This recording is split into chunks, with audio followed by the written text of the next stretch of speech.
Canada in recession. Will the Canadian economy in recession become a depression? The Ira Smith Trustee team is absolutely operational, and Ira, in addition to Brandon Smith, is readily available for a telephone consultation or video meeting.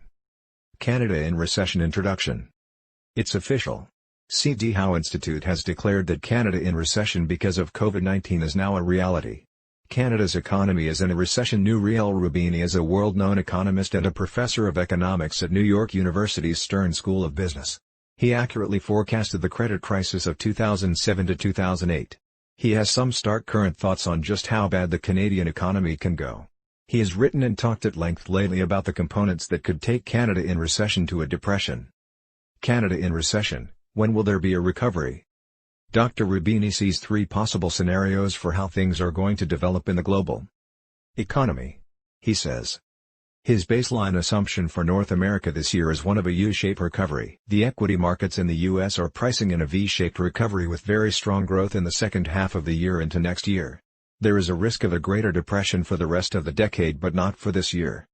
He believes there are forces that are going to lead Canada into a depression. His view is that there is going to be a U-shaped recovery because this is a global shock. Both households and corporations will have to spend less and save more. Precautionary savings are going to go higher.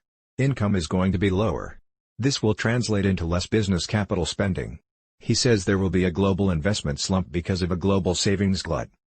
That is a recipe for a very anemic recovery. Could external forces push the U.S. and Canada in recession into a depression?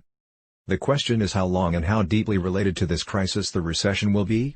Although in the short term there is Canada in recession, later in the decade is when there will be a price to be paid. That potential for depression and deep slump happens later in the decade as a result of fear and panic leading people and companies to save more and spend less. So, what can governments do to stave off a worse depression? Dr. Roubini is very pessimistic and believes a greater depression will happen sometime later in the decade. He believes it is only a matter of when and not whether it will happen. He describes the North American economy as a train wreck in slow motion. It won't happen this year, but there are fundamental forces like debt and deficits leading people and businesses to insolvency. There will be an inability to fund liabilities coming from demographics that become worse. There will be deflation that is going to make more people insolvent. The need for quantitative easing will debase currencies. The need will be because of the large fiscal deficits that eventually are going to lead to inflation by the middle of the decade. There is also digital disruption because manufacturers will have to substitute labor with the capital in equipment and technology because businesses will have to cut costs to save more and spend less. That implies more automation and more robotics, especially if we are going to try to lessen our dependence on China for goods. We are in the process of a democracy backlash. People who are scared are becoming more populist and will try to elect authoritarian populist governments to come to power all over the world. Relations with China will probably become colder because of the coronavirus-related anger towards China. It is going to get very ugly.